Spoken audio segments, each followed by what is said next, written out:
I just wanted to share, my journey of healing. As soon as some of you know, I lost the love of my life partner, Corey. We had some good time. We had good times and bad times. We were together for a little over 7 years.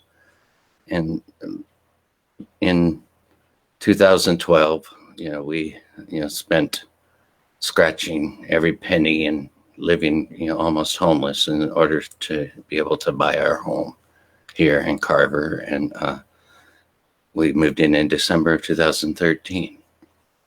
We would often dream and always had visions of things to come.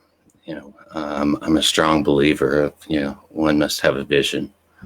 We had agreed if we ever won the lottery that we'd buy a home, fix it up as a short-term living facility to help transition gay and lesbian young people that had been kicked out of their homes because of their sexuality. A place on this side of town in Milwaukee, that individuals could shower, wash their clothes, short-term living, and getting back on their own into society, managed. And we'd even, thought about the management. We wanted somebody, there that would be able to be responsible, that had been in the shoes of those that were coming in the door, and just to show love. We had many more dreams, and there are far too many to mention. But the one thing that that held us together was our unconditional love. That was the cornerstone of our partnership. But as many of you know, our dreams came to a tragic halt on February 8th, 2016, 3 days after Corey's birthday, when I returned home from work that afternoon to find a tragic accidental death. The love of my life partner, his lifeless body in our home. I cannot describe the trauma, the emotions, and the hurt that I experienced that day and the days to follow. I was truly broken. And it's not the way that we had planned or the way that it was supposed to be. Everyone's lost a loved one and knows a fraction of the hurt and loss, of all reality.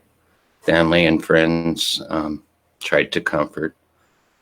They were there, for at the get-go. But as the weeks and the months drew on, I kept getting from friends and family, the comment, "Bro, you got to move on. You just got to move on." Well, let me be the one to testify. One never moves on, because to move on, we need to leave your dearly loved behind in the grave or the cemetery and move on with someone else.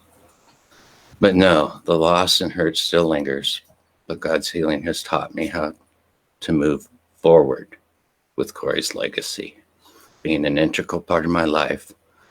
When I have hard decisions or I'm feeling depressed, I go to the cemetery. This is where I feel Corey's presence and love. And I didn't move out of the house. People told me, "Oh, you should sell the house. You should sell the house." No, this is where I feel loved. When I have decisions or I'm depressed, that's where I go. In just a few days now, it will have been 5 years. Is there still hurt? Is there still loss? Yes. I cannot explain the PTSD and depression that I felt these first few days in February for the last 4 years. But through God's grace and healing, I can honestly say that this being the 5th year, I'm moving forward. Not moving on, but moving forward. Starting this year, I've chosen to make February 8th and every year hereafter my Corey McCadden Day. And to do random acts of kindness to strangers, preferably the LGBT young people, in Corey's memory and legacy. February 8th, the Corey McCadden Day. If you by chance think about it, or if you mark your calendar, and I would be so honored to hear about your random acts of kindness in Corey's name or memory, a note of encouragement, a phone call to someone you haven't spoken to in some time. Buy that young person on the street a warm beverage. It would mean the world to me, and from the bottom of my heart, I say thank you in advance. You know, those kids that are on the street, 70% of them have been thrown out of their homes because of their sexuality.